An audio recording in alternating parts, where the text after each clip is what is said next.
आंतरजातीय विवाह केल्याचा राग मनात धरून पंढरपूरच्या नगराध्यक्षांचे जावई सोमनाथ टाकणे याची भर चौकात हत्या करण्यात आली आहे। या घटनेने जिल्ह्यात प्रचंड खळबळ उडाली आहे। या प्रकरणी नगराध्यक्षांच्या 2 नातेवाईकांना अटक करण्यात आली आहे, तर ही हत्या नगराध्यक्षांचे पती आणि 13 जणांनी केलेली आहे, असा दावा पोलिसांनी केलाय। सोमनाथ टाकणे यांना बुधवारी रात्री 8च्या सुमारास पंढरपुरातील भादुले चौकात 13 जणांनी अडवलं आणि थेट त्यांच्या मानेवर आणि डोक्यात तलवारीने वार केले।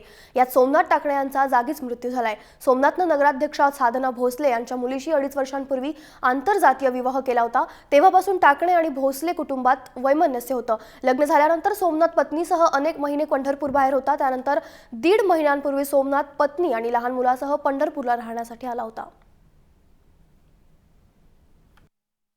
सध्या विद्यमान नगर अध्यक्ष यांचे पती व त्यांच्या भावकीतील लोकांनी यांचा ह्या काल रात्री खून केलेला आहे। त्याच्यामधून एकंदरीत 13 आरोपी आहेत। त्याच्यापैकी आपण 2 आरोपी आता अटक केलेले आहेत।